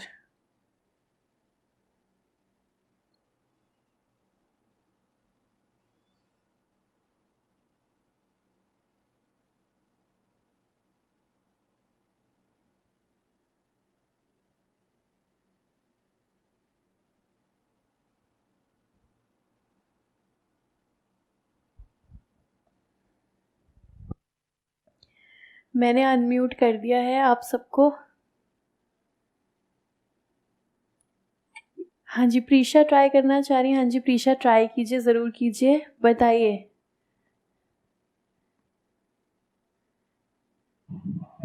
हाँ जी प्रीशा, बताइए क्या आंसर आ रहा है आपका? 71,500। 71,500, ओके। कैसे किया आपने? मैंने इसमें opening stock 142,500 okay, plus purchases 762,500 ठीक है, प्लस मैन्युफैक्चरिंग एक्सपेंसेस 1,50,000। ठीक है, उसके बाद मैंने इसमें से प्लस करा है ग्रॉस प्रॉफिट 2,49,000। 2 लाख, 49,000। ओके, उसके बाद मैम मैंने इसमें जो लास्ट की एडजस्टमेंट है एबनॉर्मल एक्सपेंसेस वाली, हाँ जी, इसके रिगार्डिंग मैंने इसमें 12,500 को ऐड करा है। 12,500 कैसे निकाला आपने? इसमें उन्होंने पहले 17,500 को रिटर्न ऑफ कर दिया था हाँ जी, एंड उसके बाद उन्होंने बताया है कि वो 50,000 का परचेज था और 45,000 में उसको सेल किया गया है। ठीक तो है, वो 5,000 का उन्हें लॉस हुआ, तो उन्होंने पहले उसकी जगह पे 17,500 को रिटर्न ऑफ कर दिया। तो वो 12,500 का वो उन्होंने एक्सेस ले लिया, तो उसको मैंने ऐड कर दिया। ठीक है। तो प्रीशा हमें बता रही हैं भाई, प्रीशा का आंसर, प्रीशा फिर से बता दीजिएगा आंसर क्या आ रहा है? 71,500। 71,500, ठीक है प्रीशा। अब बताइए कोई और ट्राई करना चाहेगा? आपका क्या आंसर आ रहा है? और अगर आप कॉन्फिडेंट हो तो आप हमें आंसर दें रीज़न के साथ। अभी मैं नहीं बता रही हूँ ये आंसर सही है या गलत, सही भी हो सकता है, गलत भी हो सकता है। देखिए और कौन आंसर देना चाहेगा।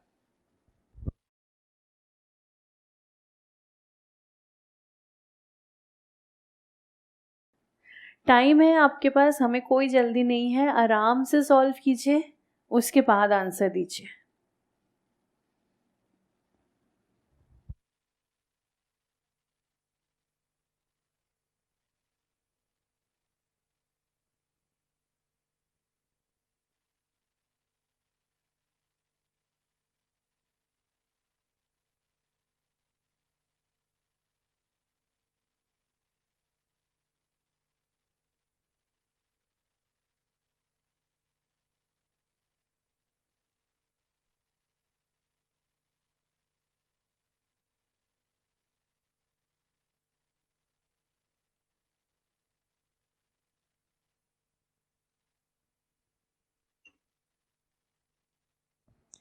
हाँ जी दीपांशु, आप आंसर करना चाहते हैं, बताएं।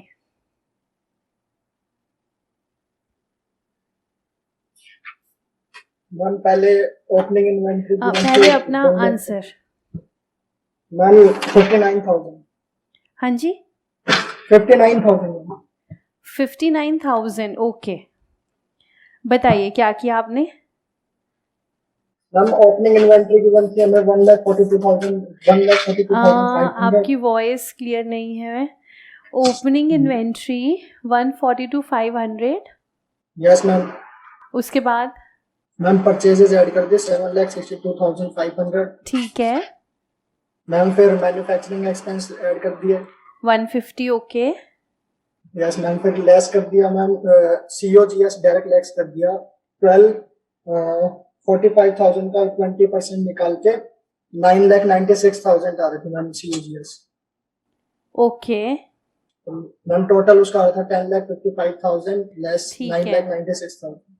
ठीक है, और ये आपका आंसर आ गया 59, ओके। ठीक है, उसके बाद छरवी, आई होप मैं आपका नाम ठीक से ले रही हूँ। हाँ जी छरवी, आप बताएं, आप ट्राई करना चाह रहे हैं? Yes, ma'am. Ma'am, am I audible? हाँ जी बिल्कुल। अच्छा बताइए आपके नाम की प्रोनाउंसिएशन यही है, छरवी? No, ma'am, Charvi. चारवी, I am so sorry, Yes. So sorry. No problem, ma'am. हाँ जी, तो चारवी आप बताइए सबसे पहले आंसर। हाँ जी, ma'am, my answer is 62,500. 62,500, okay. I have taken opening inventory 1,42,500 plus purchases 7,62,500. Okay. Then I have added the manufacturing expenses 1,50,000. Okay. उसके बाद ma'am sales हमें गिवन थी 12,45,000. हाँ उसमें जी. इंक्लूडेड है 45,000 लास्ट ईयर वाली सेल जो लास्ट ईयर का स्टॉक था. तो Okay. उसको माइनस करके जो मेरी सेल्स आई वो थी 12 लाख नहीं सॉरी जो टोटल सेल्स थी वो ली थी 12,45,000. हाँ जी. वो माइनस करी थी 12,45,000 ही टोटल माइनस करी थी मैम. ठीक वो है. उसके बाद जो ग्रॉस प्रॉफिट निकाला उसमें मैंने 12 लाख जो था 45,000 हटा के 12 लाख का 20% किया तो वो था 2,40,000. Okay. और जो ऊपर वाली जो पहले की वो सेल करी है लास्ट ईयर की उस पे हमारा ग्रॉस प्रॉफिट निकला था जो उसमें ग्रॉस प्रॉफिट था 12,500. वो ऐसे निकला था 45,000 की सेल करी हाँ और जी. उसकी कॉस्ट एंड में बनी थी 32,500. Okay. तो ग्रॉस प्रॉफिट आया 12,500. तो मैंने दोनों ग्रॉस प्रॉफिट ऐड करके टोटल 2,52,500 का ग्रॉस प्रॉफिट ऐड कर दिया. ठीक है. तो उससे Okay. मेरा फाइनल आंसर आ रहा है क्लोजिंग इन्वेंट्री 62,500. ठीक है. तो ठीक है भाई, चारवी का आंसर आ गया हमारे पास 62,500. लास्ट स्टूडेंट एक मैम last student. आई हाँ जी, बताइए. ऋषिता. Yes ma'am. हाँ जी ऋषिता बताइए. Ma'am am I audible? हाँ जी हाँ जी. Ma'am the inventory as on 31st March 2000 year जो भी है इज आप अपना कैमरा भी ऑन 1,42,500. कर सकते हो क्या Rishita? Ma'am actually this time I can't. Okay. Okay बताइए. सबसे पहले ऋषिता आंसर बताइएगा. मैम 62,500. ओ ये तो फिर आंसर आ गया. अब तो हम किसी ऐसे स्टूडेंट का ले सकते हैं जिसका आंसर इससे डिफरेंट हो, है ना. 62,500 तो अब हम ले ही चुके हैं आंसर. तो अगर और किसी का कोई और आंसर हो, आप ट्राई करना चाहें तो आप बता सकते हैं.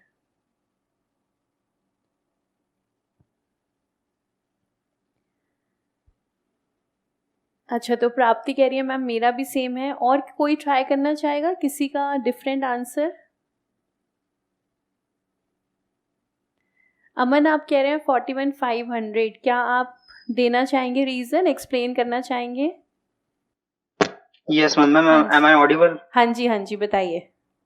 मैम एक्चुअली मैंने क्या करा मैम, जैसे ओपनिंग इन्वेंट्री आपने इनिशियली बताई थी 1,42,500.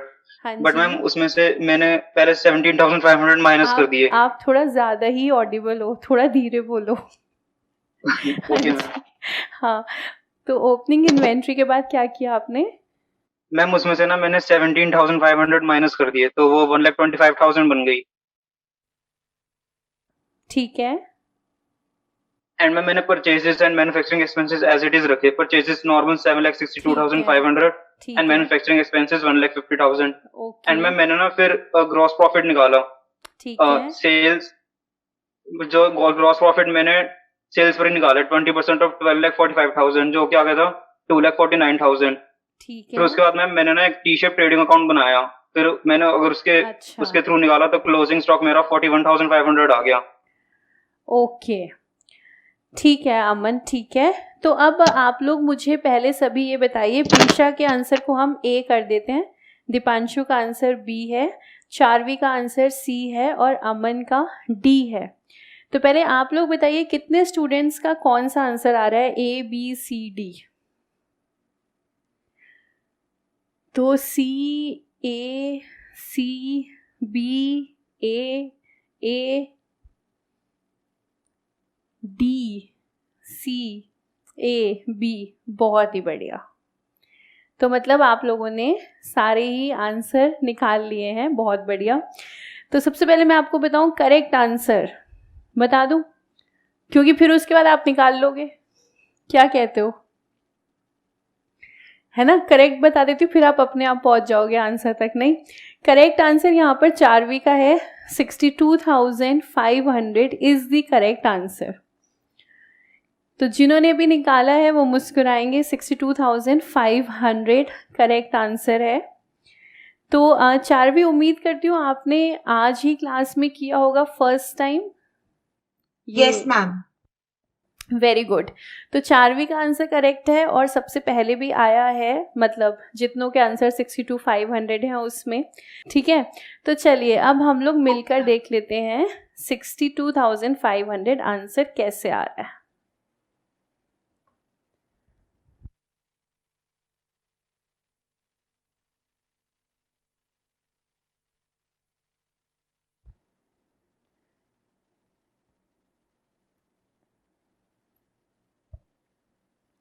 हाँ जी, तो देखो ओपनिंग स्टॉक अब हम स्टार्ट करते हैं। ओपनिंग स्टॉक हमारे पास है 1,42,500।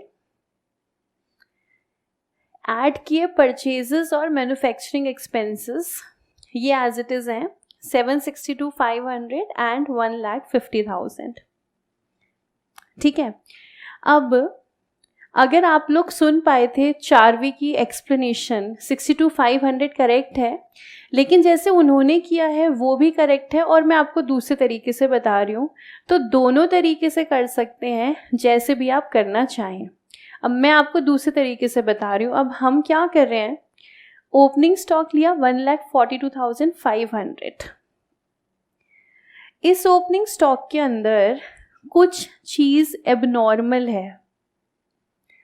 कह रहे हैं 50,000 की एक इन्वेंट्री थी, उसमें से हमने 17,500 राइट ऑफ कर दिए थे। यानी कि 50,000 की इन्वेंट्री, उसमें से मैंने 17,500 राइट ऑफ कर दिए थे, मतलब 32,500 ये जो अमाउंट है ये 142,500 के अंदर इंक्लूडेड है। ठीक है, लास्ट ईयर का ये क्लोजिंग स्टॉक है, मैंने कैलकुलेट किया 142,500, लेकिन जब मैंने ये अमाउंट कैलकुलेट किया है, इस अमाउंट को कैलकुलेट करते समय इसके अंदर कुछ एबनॉर्मल वैल्यूएशन है। वो एबनॉर्मल वैल्यूएशन क्या है, 50,000 वाली इन्वेंट्री में से मैंने एबनॉर्मली 17,500 राइट ऑफ किया, तो ये इन्वेंट्री आ गई 32,500 पे, और मैंने 32,500 का अमाउंट यहाँ पे इंक्लूड कर रखा है। अब क्योंकि AS2 कह रहा है एबनॉर्मल चीज़ें आप हटा दो, तो अब यहाँ पर हम क्या करेंगे, ओपनिंग स्टॉक और इसमें से हमने किया less abnormal valuation.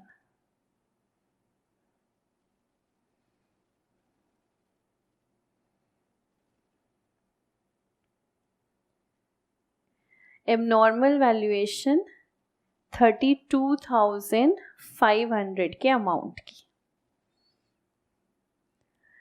Accounting standard 2, exclusions from inventory, all abnormal items shall be excluded. वो हमारी कॉस्ट का पार्ट नहीं बनेंगी। तो लास्ट ईयर का जो मेरा क्लोजिंग था वो मेरा इस साल का ओपनिंग था, तो जो मेरा इस साल का ओपनिंग अमाउंट है 142,500, इसके अंदर कुछ एबनॉर्मल चीज़ है। वो क्या एबनॉर्मल चीज़ है, 50,000 की इन्वेंट्री में से मैंने 17,500 माइनस करके इंक्लूड करा हुआ है, मतलब मैंने 32,500 इंक्लूड कर रखे हैं, और ये 32,500 नॉर्मल वैल्यूएशन नहीं है, तो मैंने इसको हटा दिया। AS2 ने कहा एक्सक्लूड, तो लेस एबनॉर्मल वैल्यूएशन 32,500। सबसे पहले हमने ये काम किया, तो सबसे पहले हम इतना काम करेंगे आपके रजिस्टर में, opening stock 142,500 less abnormal valuation 32,500। 32,500 कहाँ से आया है, 50,000 की इन्वेंट्री है, 17,500 माइनस करा है, 32,500 पर किताबों में लाए थे। अब AS2 कह रहा है इसको हटा दो, हमने हटा दिया, माइनस कर दिया 32,500।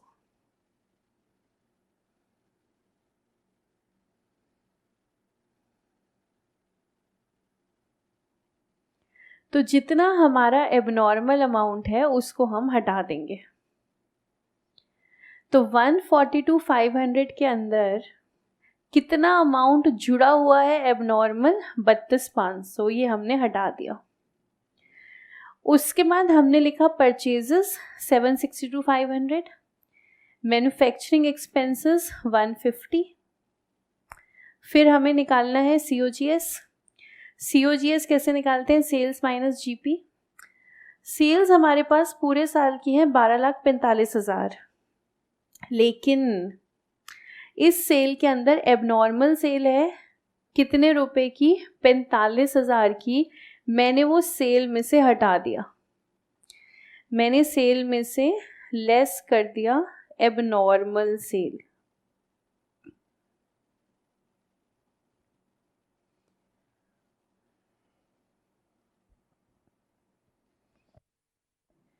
तो ये हमारे पास आ गई normal cell. Simple concept AS2 का फॉलो कर रही हूँ मैं। वो कह रहे हैं एबनॉर्मल चीज़ें हटाओ, मैंने हटा दी। मेरी ओपनिंग स्टॉक के अंदर एबनॉर्मल वैल्यूएशन थी 32,500 की, मैंने उसको हटा दिया। मेरी सेल्स के अंदर एबनॉर्मल सेल है 45,000 की, मैंने उसको हटा दिया। ठीक है, जब मैंने ओपनिंग स्टॉक में से हटाया तो क्या हटाया? 32,500। गलती मत कर देना 17,500 की। क्वेश्चन कह रहा है अ सम of 17,500 was written off from the item which was bought for 50,000। इसका मतलब हमने जब इस आइटम को इन्वेंट्री के अंदर डाला तो इसको हमने 50,000 पे नहीं डाला, हमने 50,000 में से 17,500 कम करके डाला। तो मैं बता रही हूँ तुम्हारा दोस्त शैतान है, तुम्हें फंसाएगा और तुम फंसोगे। कितनी चालाकी से आपके दोस्त ने बोला मैंने 50,000 में से 17,500 कम करके डाला। अब आपको तो ये दो ही अमाउंट दिख रहे हैं ना, तो आपका दिल तो कहेगा इसी को एडजस्ट करो। वो कह रहा है मैंने 50,000 में से 17,500 कम करके डाला है। तो भाई तूने डाला किस पर है? तूने डाला तो इस अमाउंट पर है ना, 32,500। 50,000 में से 17,500 कम किया 32,500। 32,500 पर तुमने इन्वेंट्री को दिखाया किताबों के अंदर, जो कि है एबनॉर्मल वैल्यूएशन। तो पिछले साल भी करना नहीं चाहिए था, कोई बात नहीं, हम इस साल करेक्ट कर रहे हैं, हमने 32,500 को निकाल दिया। सिमिलरली सेल्स 12,45,000 की सेल, इसके अंदर 45,000 की एबनॉर्मल इन्वेंट्री की सेल है, उसे हम नहीं लेंगे, उसको हमने यहाँ से हटा दिया। तो नॉर्मल सेल आ गई 12 लाख की। नॉर्मल सेल पे जीपी मार्जिन लगाएंगे। जीपी मार्जिन हमारा चल रहा है 20%। तो 12 लाख का 20% 2,40,000। तो ये जो हमारा COGS है ये हमारा हो गया 9,60,000। अब हम देखें प्लस माइनस करके क्या आंसर आ रहा है। 142,500 minus 32,500 plus 762,500 plus 150 and minus 9,60,000। तो देखो क्या ये आ रहा है 62,500।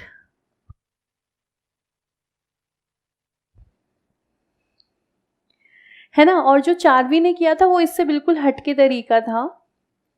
वो दूसरा तरीका है, जब आप लोग प्रीवियस लेक्चर्स देखोगे ना, मैंने उसमें वो वाला तरीका कराया हुआ है। तो ये क्वेश्चन आपको दोनों तरीके से मैंने करा दिया, अब आपको जिसमें कंफर्टेबल हो वैसे कर लेना। तो जब आप लेक्चर्स देखोगे उसमें मैंने दूसरा तरीका कराया हुआ है, जो चार्वी ने बताया था वही वाला, और ये हमने डिफरेंट तरीके से किया है। जिसको जो अच्छा लगे, वैसे मैं बताऊँ बेस्ट तरीका ये है जो हमने आज करा है। सिंपल काम करना है, एबनॉर्मल को हटा दो आप। तो एबनॉर्मल कहाँ कहाँ जुड़ा हुआ है? दो ही जगह था, ओपनिंग स्टॉक में था और सेल्स में था, दोनों में से हटा दो। बस सिर्फ ओपनिंग में से हटाते समय ये ध्यान रखना है 32,500 हटाना है, क्योंकि क्वेश्चन क्या कह रहा है 50,000 की चीज में से मैंने 17,500 राइट ऑफ करा है। ये नहीं कह रहा 17,500 पे दिखाया है, 17,500 राइट ऑफ करा है। इसका मतलब दिखाया कितने पर है? 32,500 पर। ठीक है, अब देखो आप कंप्लीट करो और कोई डाउट है तो पूछो। मुस्कान कह रही है मैम हमें कैसे पता चलेगा ये एबनॉर्मल है? ये जब भी ऐसी लाइन आएगी कि हमने उसको राइट ऑफ करा है, हम नॉर्मली राइट ऑफ नहीं करते स्टॉक में से कुछ भी, तो जहां हमने राइट ऑफ किया है that means it is an abnormal valuation.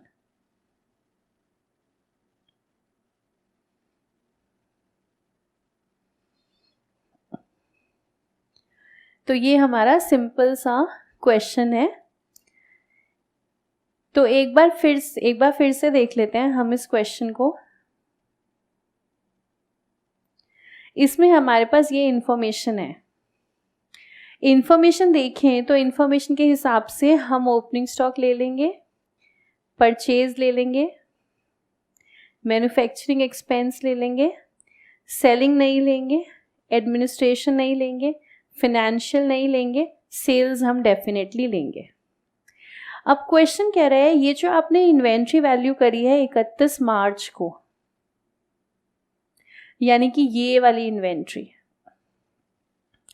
इस वैल्यूएशन को करते समय a sum of rupees 17,500 was written off on a particular item which was originally purchased for 50,000।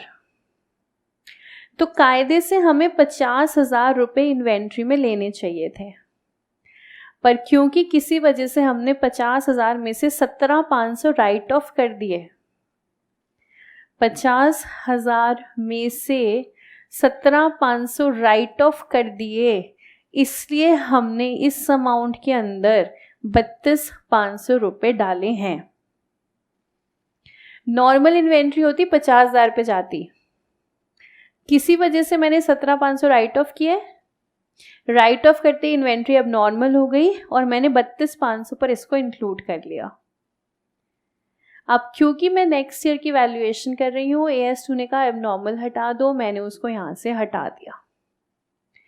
उसके बाद इन्होंने कहा इसी इन्वेंट्री को हमने बेच भी दिया 45,000 में इस साल, was sold during the year. इस साल मैंने 45,000 में बेचा है, इसका मतलब ये इस साल की टोटल सेल का पार्ट 100% है। 12,45,000 में ये 45,000 की सेल भी जुड़ी हुई है। तो क्योंकि ये सेल एबनॉर्मल है, क्यों? क्वेश्चन कह रहा है ना इस ट्रांजैक्शन को हटा दो, नॉर्मल जीपी 20% है, इस ट्रांजैक्शन का आप रेट निकालोगे ना 20% नहीं आएगा, तो एबनॉर्मल है, तो हटा दो। तो हमने सेल में से इसको भी हटा दिया, इसके अलावा हमने कुछ नहीं करा। नॉर्मल क्वेश्चन है। ओपनिंग इन्वेंट्री में से 32,500 हटा दिए, सेल में से 45 हटा दिया, बाकी मेरा बिल्कुल नॉर्मल क्वेश्चन है।